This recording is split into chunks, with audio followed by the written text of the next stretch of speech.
New video session में आपका स्वागत है। जहां तक आप लोगों को पता होगा कि हम लोग 15 क्वेश्चंस का ऑब्जेक्टिव पहले पढ़ चुके हैं और उसके बाद का ऑब्जेक्टिव जस्ट अभी पढ़ना स्टार्ट करेंगे। उम्मीद होगा पीछे वाला वीडियो सभी लोग देख लिए होंगे। जो लोग नहीं देखे उनसे अनुरोध है कि जाके पीछे वाला वीडियो जाके एटम्स एंड न्यूक्लियाई का सेशन देख लें। ठीक है, तो बिना समय गवाए हम लोग स्टार्ट करने जा रहे हैं क्वेश्चन नंबर 16 से। ठीक है, क्वेश्चन नंबर 16 क्या लिखा हुआ है? लिखा हुआ है mean life of A radio active sample is 100 second. बोल रहा है कि जो मीन लाइफ है रेडियो एक्टिव सैंपल का अर्थात रेडियो एक्टिव सब्सटेंस का वो 100 सेकेंड है। देन इसका हाफ लाइफ क्या होगा? तो सोचिए, आपको कभी मीन लाइफ बताया गया था और इसी का नाम था एवरेज लाइफ। मीन लाइफ या एवरेज लाइफ, सबसे पहले पेन सेलेक्ट कर लेते हैं। याद होगा मीन लाइफ या एवरेज लाइफ का फॉर्मूला था टी बराबर फॉर्मूला था 1/λ अर्थात रेसिप्रोकल ऑफ डीके कांस्टेंट। जो डीके कांस्टेंट का रेसिप्रोकल होगा वही तुम्हारा कहलाता है एवरेज लाइफ या मीन लाइफ। अब सोचिए टी का मान अर्थात सैंपल जो मीन लाइफ का मान है वो क्या सेकंड दिया हुआ 100 सेकंड। तो 1/λ का मान किसके बराबर है? टी का बराबर। ने इसका मान दिया है 100 सेकंड दे दिया टी का। किसका मान 100 सेकंड है? 1/λ का मान है। अब सोचिए आप लोग रिलेशन पढ़े थे हाफ लाइफ का। हाफ लाइफ जैसे बोलेगा हाफ लाइफ का ही फॉर्मूला दिमाग लगाना है। टी हाफ बराबर था 0.693। कितना था? 0.693 और नीचे था लैम्बडा अर्थात डीके कांस्टेंट। जरूर ध्यान रखिए, ये जो लोग भी पहले पढ़े हुए उनको जरूर याद होगा। बताओ टी हाफ चाहिए हमको, इसको हम अरेंज करते 0.693 और इंटू इसको लिख सकते 1/λ। क्या लिख सकते? 1/λ। अब सोचिए यहाँ पहले से कितना है 0.693 और ध्यान से देखो 1/λ और 1/λ का वैल्यू किसके बराबर है? 100 के बराबर जो पहले से दिया हुआ। तो यहाँ पे 100 मल्टीप्लाई कर दिया जाए। अब बताओ यहाँ से पॉइंट हटाइए, पॉइंट हटाएंगे तो नीचे कितना होगा 1 3 जीरो हो जाएगा, 2 जीरो कट गया। तो यहाँ पे आपका जो हाफ लाइफ आया टी हाफ वो आपके ऊपर में पहले से बचा है 693 और इसको डिवाइड कितना से किया गया 10 से। तो टी हाफ का जो आंसर आ गया वो आ गया 69.3 और 69.3 क्या होगा? टाइम का यूनिट सेकेंड। तो इसका ऑप्शन नंबर कौन सही होगा? सी नंबर। तो क्वेश्चन भले ही आपको एकदम नया नया जैसा लग रहा होगा लेकिन वास्तव में बहुत ज्यादा गहराई नहीं है क्वेश्चन में। जो आपको कंसेप्ट बताया गया उसी कंसेप्ट से रिलेटेड यहाँ पे न्यूमेरिकल हैं। तो इस बात को हमेशा मान के चलें कि बहुत ज्यादा ऑब्जेक्टिव टफ नहीं होता है। और ये एक जो डर है पहले से कि ऑब्जेक्टिव बहुत टफ रहेगा, न्यूमेरिकल बहुत खतरनाक रहेगा, तो उसको थोड़ा सा हटा दें। आपको हम बार बार अनुरोध कर रहे हैं कि आप अपना थ्योरी पोर्शन बेहतर रखिए। अगर थ्योरी पोर्शन बेहतर रहेगा तो आराम से आप सोच लोगे। ठीक है, चलिए नेक्स्ट क्वेश्चन देखिए। Question number 17।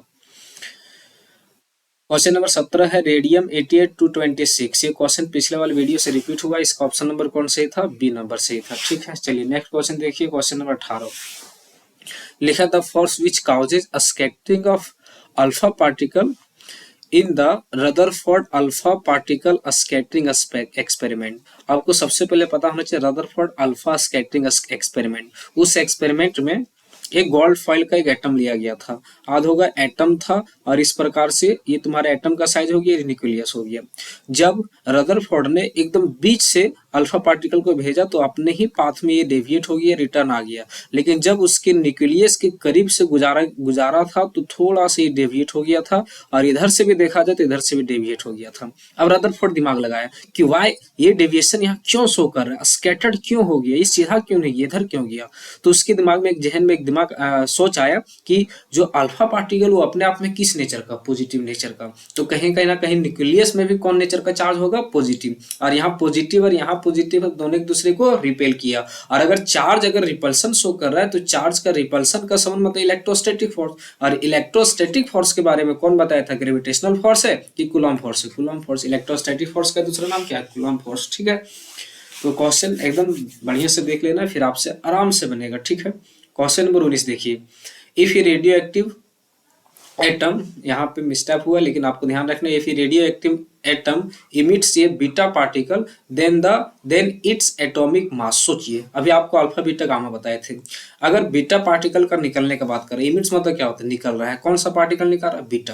याद कीजिए बीटा पार्टिकल मतलब इलेक्ट्रॉन। सीधा दिमाग में तुरंत ला लेना है। बताओ जैसे बीटा पार्टिकल बोला जाएगा, बीटा पार्टिकल बोलने से कौन सा दिमाग में आएगा? इलेक्ट्रॉन। अब सोचिए अगर हम किसी एलिमेंट से या किसी एटम से अगर इलेक्ट्रॉन को हम लॉस करते हैं, इलेक्ट्रॉन को हम गेन करवाते हैं, अर्थात इलेक्ट्रॉन को हम या तो देते हैं या इलेक्ट्रॉन से को लेते हैं, तो याद होगा इस पर ना इसका एटॉमिक नंबर चेंज होने वाला है, ना ही एटॉमिक मास नंबर चेंज होने वाला है। तो बोल रहा है कि इंक्रीज बाय 1 यूनिट, इसका एटॉमिक मास क्या होगा, एक यूनिट बढ़ जाएगा, कभी नहीं हो सकता है। रिमेन्स अनचेंज्ड, हाँ ये बिल्कुल होगा, क्योंकि इलेक्ट्रॉन निकलने से न मास नंबर पे कोई प्रभाव पड़ेगा, न एटॉमिक नंबर पे कोई प्रभाव पड़ेगा। तो ध्यान रखिएगा इसका जो मास होगा वो रिमेन्स अनचेंज हो जाएगा। ठीक है, क्वेश्चन नंबर 20 देखिए, लिखा the ratio of Bohr stable orbit of for hydrogen is R then the radius of second orbit. इसको पीछे वीडियो में जाकर देख लीजिए, हम फिर से हमने पहले फर्स्ट वीडियो में इसको बनाया था, क्वेश्चन रिपीट हुआ, तो इसका ऑप्शन नंबर कौन सा होगा, डी नंबर।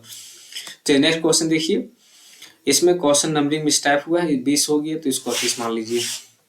और ये क्वेश्चन एकदम बढ़िया से समझिएगा, क्योंकि इसमें आपको अपना अंदर वाला दिमाग यूज करना होगा। ठीक है, तो प्लीज थोड़ा सा वीडियो को एकदम केयरफुली समझिए, केयरफुली देखिए, क्योंकि सबसे बड़ा प्रॉब्लम क्या है कि आप मेरे सामने नहीं, और जब मेरे सामने नहीं तो आप क्या कर रहे हो इसका मेरे को कोई आइडिया नहीं। ठीक है, क्लास में तो आपको हम बहुत चीज बोलते भी थे, लेकिन यहाँ नहीं बोल सकते, क्योंकि उस बोली का प्रभाव आप पे नहीं हो सकता है। ठीक है, और क्या बोले, गाली देने का तो मन बहुत है, लेकिन नहीं दे सकते हैं। ठीक है, नेक्स्ट क्वेश्चन देखिए, देयर न्यूक्लियाई हैव दियर, वही गाली जो आप सोच रहे हैं, हरामखोर गधा, लेकिन फिलहाल तो कुछ नहीं बोलेंगे। चलिए चलिए वीडियो के आगे बढ़िए।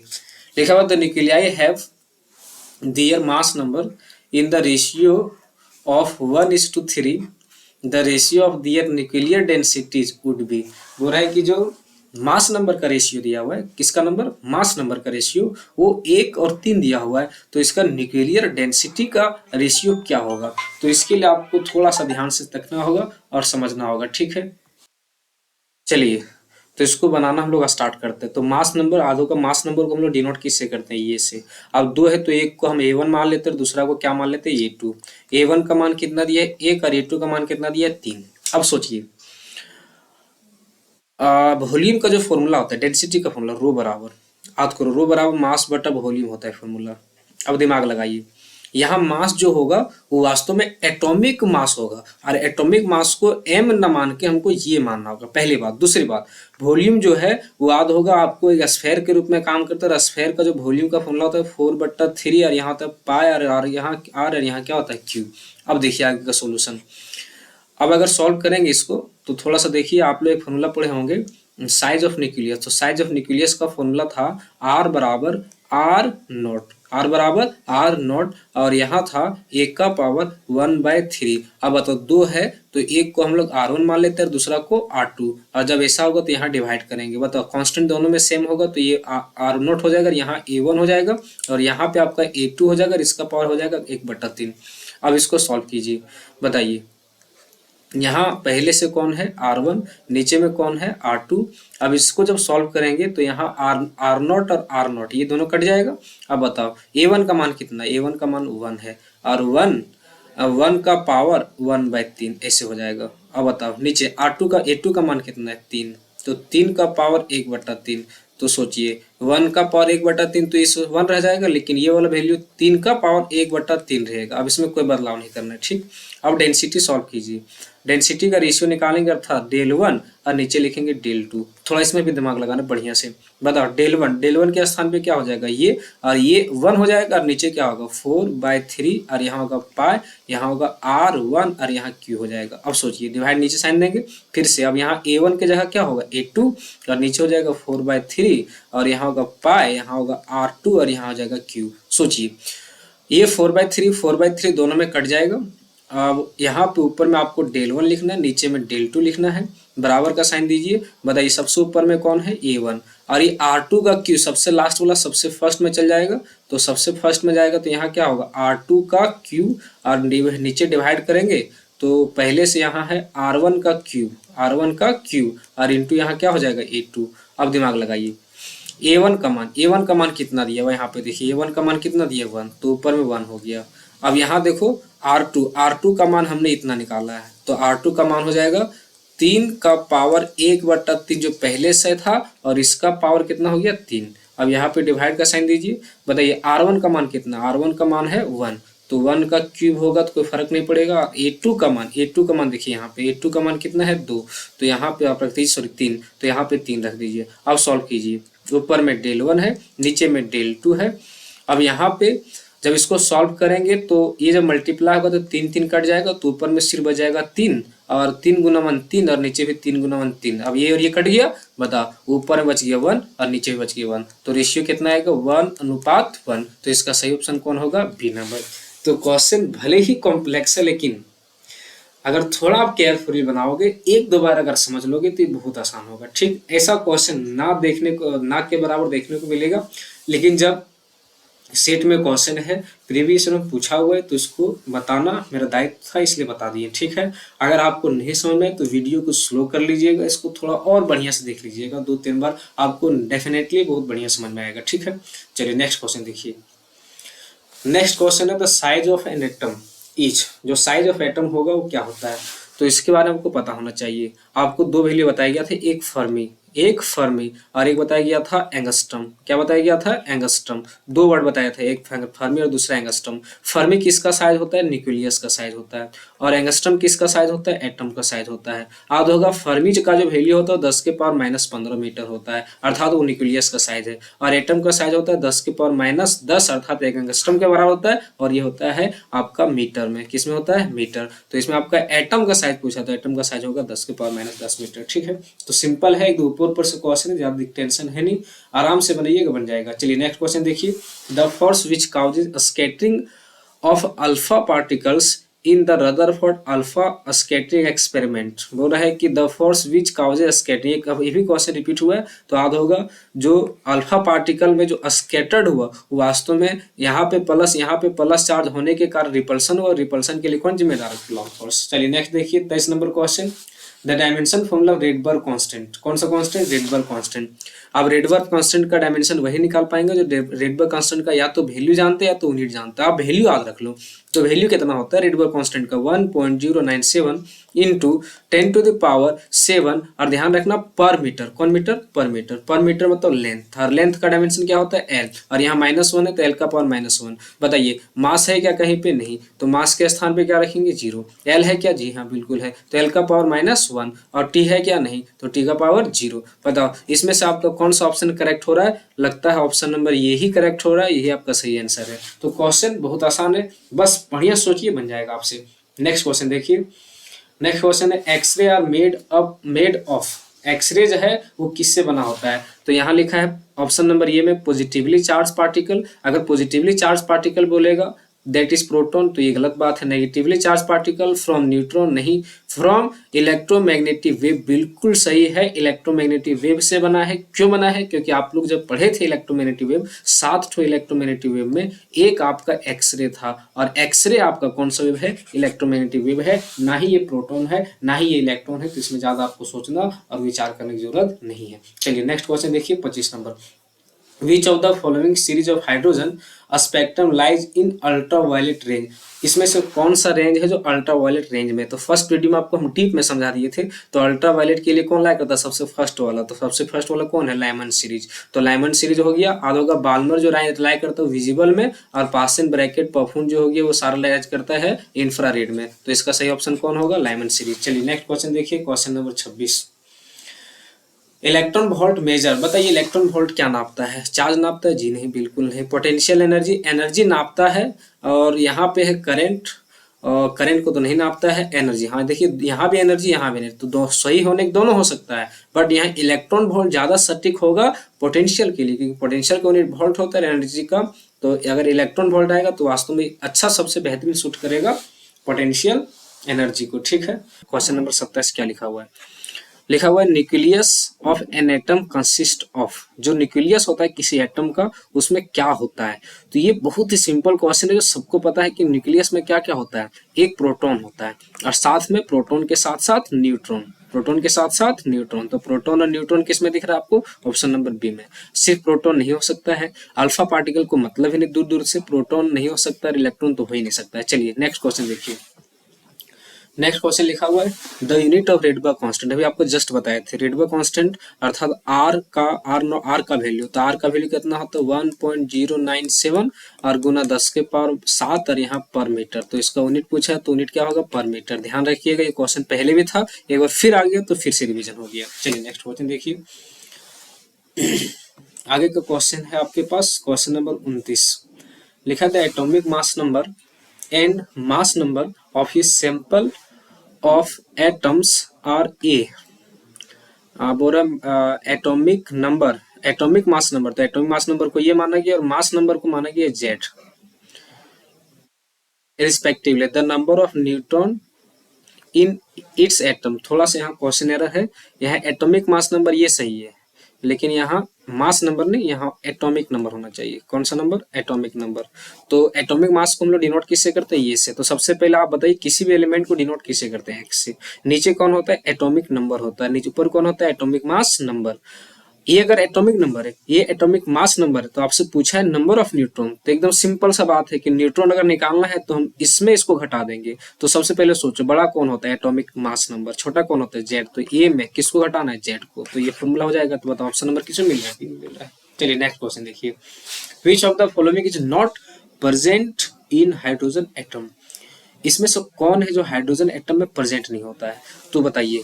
ऑप्शन नंबर ये इलेक्ट्रॉन, जी हाँ बिल्कुल। सबसे पहले आप हाइड्रोजन लिखो। हाइड्रोजन यहाँ होता है 1 और यहाँ होता है 2। याद रखिएगा हाइड्रोजन 1H1 भी होता है और हाइड्रोजन 1H3 भी होता है। तो कौन है जो इलेक्ट्रॉन? इलेक्ट्रॉन तो 100% रहेगा, प्रोटॉन 100% रहेगा, न्यूक्लियस 100% रहेगा। तो कौन हो सकता है? नहीं भी हो सकता तो न्यूट्रॉन। याद रखिएगा इसमें न्यूट्रॉन है लेकिन इसमें न्यूट्रॉन नहीं है। याद होगा ये हाइड्रोजन का आइसोटॉप है और हाइड्रोजन का आइसोटॉप है तो 1H1 भी संभव है और 1H1 में एक प्रोटॉन है और इसी प्रोटॉन का संख्या एटॉमिक मास नंबर के बराबर है, अर्थात इसमें न्यूट्रॉन की संख्या नहीं है। तो इसमें कौन सही होगा? ऑप्शन नंबर सी सही होगा। चलिए नेक्स्ट क्वेश्चन देखिए 31 number. If a radioactive atom emits gamma radiation its atomic number. अगर कोई रेडियो एक्टिव एटम है अर्थात रेडियो एक्टिव सबस्टांस है जो इमिट कर रहा है गामा रेडिएशन, ध्यान से देखिए आप लोग पढ़े थे अल्फा बीटा गामा। बताओ अल्फा निकला तो कौन निकला? प्रोटॉन अर्थात He++ आपको बताया गया था। याद होगा बीटा निकला तो कौन निकला? इलेक्ट्रॉन। गामा एक प्रकार का इलेक्ट्रोमैग्नेटिक वेव है। कौन सा वेव है? इलेक्ट्रोमैग्नेटिक वेव है और इलेक्ट्रोमैग्नेटिक वेव को हम लोग फोटोन कहते हैं। और वास्तव में फोटोन पार्टिकल है जरूर, लाइट पार्टिकल, लेकिन फोटोन के निकलने से ना ही एटॉमिक नंबर में बढ़ोतरी हो सकता है ना ही उसका मान घट सकता है। अर्थात इंक्रीज बाय 1 यूनिट कभी नहीं होगा, डिक्रीज बाय 1 यूनिट कभी नहीं होगा, डिक्रीज बाय 2 यूनिट मतलब रिमेंस क्या रहेगा? अनचेंज। ना ही उसमें कोई बदलाव होगा, ना ही बढ़ेगा ना ही घटेगा। ठीक है, हमेशा ध्यान रखो gamma particle is an electromagnetic wave और इलेक्ट्रोमैग्नेटिक वेव निकलने से ना ही एटॉमिक नंबर में बदलाव होता है ना ही एटॉमिक मास नंबर में बदलाव होता है। 32 नंबर क्वेश्चन देखिए। Which force work between proton and ये न्यूट्रॉन इनसाइड ये न्यूक्लियस। बोले न्यूक्लियस के अंदर कौन सा फोर्स है जो वर्क करता है किसके किसके बीच? प्रोटॉन के बीच और न्यूट्रॉन के बीच। तो एकदम सिंपल सा क्वेश्चन है, प्रोटॉन प्लस न्यूट्रॉन इसके बीच कौन फोर्स लग रहा है? तो आपको पता होना चाहिए न्यूक्लियस में ही प्रोटॉन और न्यूट्रॉन होता है और न्यूक्लियस में जो पार्टिकल होता है उसी को हम लोग न्यूक्लियॉन्स कहते हैं। ध्यान रखिएगा सभी लोग, क्या कहते हैं? न्यूक्लियॉन्स। बोलेगा न्यूक्लियॉन्स क्या है? तो न्यूक्लियॉन्स है न्यूक्लियस में रहने वाले पार्टिकल अर्थात प्रोटॉन और न्यूट्रॉन। कभी भी इलेक्ट्रॉन को हम न्यूक्लियॉन्स नहीं बोल सकते क्योंकि वो न्यूक्लियस में नहीं होता है। तो जो प्रोटॉन और न्यूट्रॉन के बीच फोर्स लग रहा है अर्थात दो न्यूक्लियॉन्स के बीच जो फोर्स लग रहा है उसी का नाम था न्यूक्लियर फोर्स। तो इसका ऑप्शन नंबर कौन सही होगा? B number. चलिए नेक्स्ट क्वेश्चन देखिए। What is a photon? Photon क्या है? Pack of energy. उसके बाद लिखा है electromagnetic wave, fundamental particle, none of this. अब देखो इसमें तुरंत दिमाग जाएगा इलेक्ट्रोमैग्नेटिक वेव पे। याद रखना इलेक्ट्रोमैग्नेटिक वेव नहीं है, इलेक्ट्रोमैग्नेटिक वेव 7 था ये मानते हैं और सातों में फोटोन जरूर है लेकिन इलेक्ट्रोमैग्नेटिक वेव फोटोन नहीं है। वास्तव में फोटोन है वो बंडल है एनर्जी का और उसी को हम लोग पैक ऑफ एनर्जी बोला गया था। जब आपको आइंस्टीन हाइपोथेसिस समझाया गया था उसमें बोला गया था कि फोटोन जो है वो एनर्जी का एक पैकेट है, एनर्जी का एक बंडल है। तो यहाँ पे थोड़ा सा आपका दिमाग रखना है। तो इसका ऑप्शन नंबर कौन सही होगा? ए नंबर सही होगा। चलिए नेक्स्ट क्वेश्चन देखिए। What is the rest mass of A photon. Photon का जो संपूर्ण मास होता है, रेस्ट मास होता है, वो कितना होता है? तो याद होगा फोटोन के पास कोई मास नहीं होता है तो मास कितना होगा? 0। तो ऑप्शन नंबर कौन सही है? ये सही है। उसके बाद लिखा है what is the momentum of a photon of frequency बोल रहा है what is the momentum, momentum क्या होगा किसी फोटोन का। तो फोटोन एक प्रकार का इलेक्ट्रोमैग्नेटिक वेव है। कौन सा वेव है? Electromagnetic wave. और इलेक्ट्रोमैग्नेटिक वेव का आपको निकालना है मोमेंटम। तो याद कीजिए, आप लोग पढ़े थे P बराबर E बाई सी, P बराबर E बाई सी, और एक था P बराबर H बटा लैम्बडा, H बटा लैम्बडा।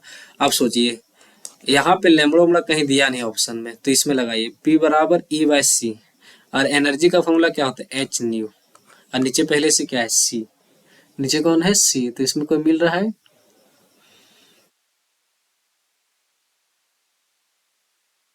को मिल रहा है? नहीं मिल रहा है, तो इसका सही ऑप्शन कौन होगा? Momentum of a photon. Momentum of a photon क्या होगा? तो इसका सही जो ऑप्शन होगा, देखिए ना इसमें मैच हो रहा है, ना इसमें मैच हो रहा है, ना इसमें मैच हो रहा है, कहीं नहीं हो रहा है। तो इसका जो सही ऑप्शन होगा, ऑप्शन नंबर कौन सही होगा? D, none of this. याद रखना, ये भी मोमेंटम का फॉर्मूला है, ये भी है, ये भी है, ये भी है। ठीक है, चलिए नेक्स्ट क्वेश्चन आगे देखिए। यहाँ पे आपका जाके एटम से न्यूक्लियाई का सारा ऑब्जेक्टिव कंप्लीट होता है। उम्मीद होगा एटम से न्यूक्लियाई का सारा ऑब्जेक्टिव आपका क्लियर हो गया होगा। अगर अभी भी क्लियर नहीं हुआ तो आपसे इतना जरूर अनुरोध है कि एक बार वीडियो को फिर से जरूर देख लें, और जहां भी प्रॉब्लम होगा कमेंट बॉक्स में जरूर कमेंट करें, ताकि फिर से आपको बताने या समझाने का प्रयास किया जाए। ठीक है, फिर बोल रहे हैं जो लोग चैनल को सब्सक्राइब नहीं किए हैं वो जरूर सब्सक्राइब कर लें, ये आपका दायित्व है और ये जरूरी भी है। ठीक है, इस तरह के बहुत सारे वीडियो एग्जाम तक आपके पास जाता रहेगा, और मेरा पूरा प्रयास है कि मैक्सिमम ऑब्जेक्टिव है जो आपको कवर कर दे। ठीक है, कुछ ध्यान सब्जेक्टिव पर भी है, सब्जेक्टिव का भी वीडियो बहुत जल्द जाएगा, जो कॉम्प्लेक्स टॉपिक है और इस बार के लिए जो बहुत इंपॉर्टेंट है उसका भी वीडियो जाएगा। तो आप टेंशन फ्री हो, जैसे सुविधाएं आ रहा है वैसे वैसे हम इसके प्रति काम कर रहे हैं। ठीक है, तो वीडियो देखने के लिए आप सभी लोगों का धन्यवाद। फिर मिलते हैं नेक्स्ट वीडियो में। Thank you.